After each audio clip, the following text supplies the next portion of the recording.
اور میں ہوں نائلہ بھٹی۔ شامل کرتے ہیں اب تک کی اہم خبریں۔ خبر شامل کرتے ہیں سیالکوٹ کے علاقہ گوکی سے، جہاں چیئرمین خالد محمود چودھری نے میڈیا سے گفتگو کرتے ہوئے کہا کہ میں اوورسیز پاکستانی ہوں، عرصہ 35 سال سے سعودی عرب میں بزنس کر رہا ہوں۔ 3 سال قبل اللہ تعالیٰ کے فضل و کرم سے خالد انسٹیٹیوٹ آف میڈیکل سائنسز کی بنیاد رکھی، تاکہ سیالکوٹ کے گرد و نواح میں بسنے والے طالب علم کو لاہور یا کسی دوسرے شہر میں جانے کی بجائے اپنے ہی شہر میں ایک معیاری میڈیکل کالج میں اپنی تعلیم کو جاری رکھ سکیں۔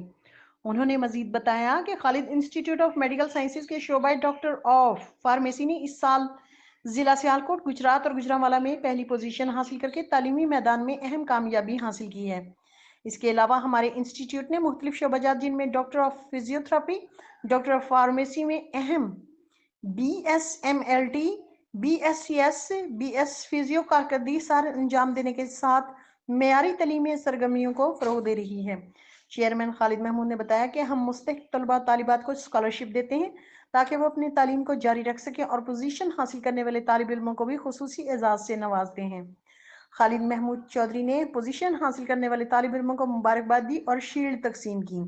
اس موقع پر میڈیا کے علاوہ انسٹیٹیوٹ کے ڈائریکٹر خالد چودھری اعظم محمود اور ڈائریکٹر ڈاکٹر عبداللہ خالد چودھری، پرنسپل ڈاکٹر نجم الحسن اور پروفیسر ڈاکٹر سید رضوان شفقت نے بھی شرکت کی۔ تقریب کے اختتام پر chairman Khalid institute of medical sciences Chaudhry Khalid Mahmood نے صحافیوں کے اعزاز میں زہرانہ دیا اور صحافیوں کو بہترین کوریج کرنے پر اعزازی شیلڈ سے نوازا۔ دیکھتے رہیے صاحبان نیوز HD، نسرین انور کے ساتھ۔ کے لیے اتنا ہی، مزید خبروں اور اپڈیٹس کے لیے دیکھتے رہیں صاحبان نیوز HD۔